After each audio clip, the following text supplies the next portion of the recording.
Un invité est avec nous sur ce plateau. Il s'agit de M. Sungalo Soulama, secrétaire permanent de la Commission nationale de gestion des ressources phytogénétiques. Bonsoir. Bonsoir, Madame Koulibaly. Merci d'être avec nous. Merci.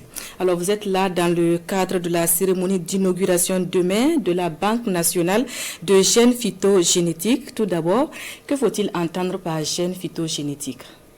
Oui, merci. Avant de répondre à votre question, permettez-moi au nom du ministre de l'Enseignement supérieur, de la Recherche scientifique et de l'Innovation, de remercier les hautes autorités de ce pays pour avoir écouté le monde rural, écouté les chercheurs, les enseignants-chercheurs qui, depuis de longues années, ont émis le souhait de protéger notre patrimoine génétique qui est en train de s'éroder sur le terrain, de permettre d'avoir une banque nationale de gènes avec des bonnes conditions de conservation pour sauver ce patrimoine et permettre son utilisation durable.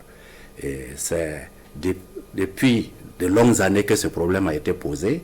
Ce n'est que depuis 2023 que nous avons été écoutés et aujourd'hui c'est une réalité. Et je pense que tout le monde, tous les acteurs des ressources phytogénétiques sont très satisfaits. Et les ressources phytogénétiques, c'est quoi? C'est en fait le cœur de la sécurité alimentaire. Les gènes représentent, si vous voulez, les supports des caractères portés par les semences.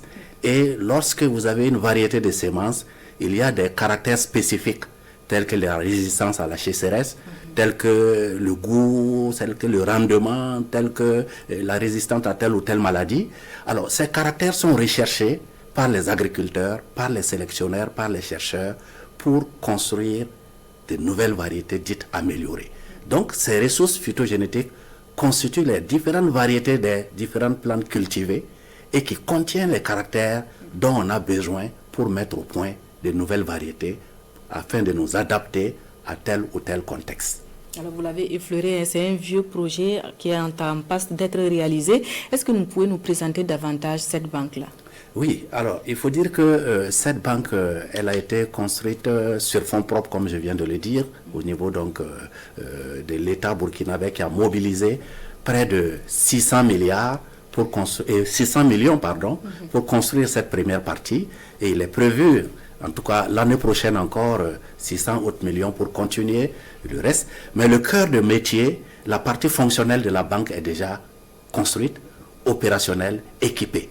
Et il s'agit de la chambre froide de longue durée qui peut conserver pendant près de 40 ans des variétés qui sont peut-être menacées et qui crée les conditions de température, d'humidité optimale pour que après ce temps, on puisse avoir confiance à cette variété qui y a séjourné. Il y a à côté des chambres de moyen terme où les températures ne sont pas les mêmes comme la première et qui peuvent aussi conserver pour l'utilisation que les chercheurs et les agriculteurs feraient de ces semences-là.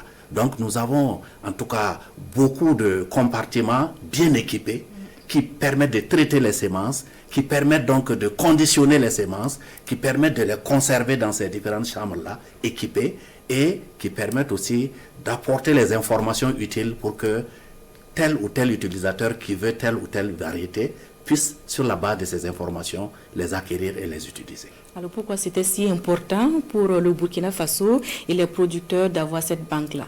Alors c'est très important parce que c'est une infrastructure très stratégique et qui est au cœur de la sécurité alimentaire. Vous comprenez que nous parlons de souveraineté.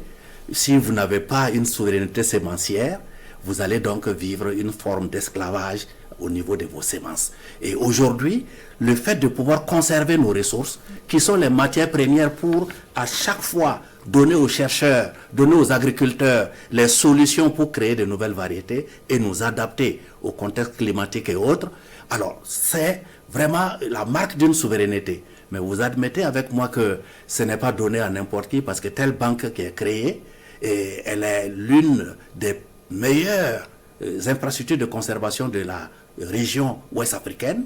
Et les normes, les caractéristiques internationales de construction qu'on a respectées permettent vraiment d'avoir vraiment un outil de bonnes caractéristiques pour tout le monde. Et donc, vous comprenez que tout toute la sécurité, tout le reste de la filière, de la chaîne de valeur sémencière repose sur cette Banque nationale de gènes. Donc c'est le cœur même de notre système alimentaire et d'agriculture. Concrètement, comment est-ce qu'elle va fonctionner? Alors, elle va fonctionner avec, en tout cas, beaucoup de challenges, parce qu'il nous faut, en tout cas, des ressources humaines. Il faut des personnes qualifiées dans beaucoup de directions. Par exemple, des généticiens, des technologistes des semences, des phytopathologues, des personnes sur les maladies des semences et des juristes pour pouvoir assurer les questions de transfert si un pays nous demande telle variété. Donc, nous avons besoin de beaucoup de compétences pour pouvoir donc mettre en œuvre cette banque-là. Et des compétences bien formées dans la philosophie donc de gestion des ressources phytogénétiques. Mais aujourd'hui, le fait que l'outil existe, le fait que ça mobilise déjà toute la nation, je pense qu'on trouvera les solutions pour la mise en œuvre. Mais avant l'existence de l'outil, comment est-ce que nos gènes étaient conservés? Alors, il faut dire que effectivement, nos gènes étaient conservés. Il y a un effort par les paysans pour conserver de façon sommaire dans les greniers, dans leur système traditionnel. Les chercheurs aussi, à travers les cultures sur lesquelles ils travaillent spécifiquement, ils récoltent des variétés qu'ils conservent dans leur frigo, dans leur réfrigérateur, avec tout ce qu'il y a comme risque de panne d'électricité, etc. C'est des conservations fragiles, parce que aujourd'hui, si on fait le point, nous perdons sur le terrain beaucoup de gènes. Et chaque année qui passe, nous perdons des variétés sur le terrain.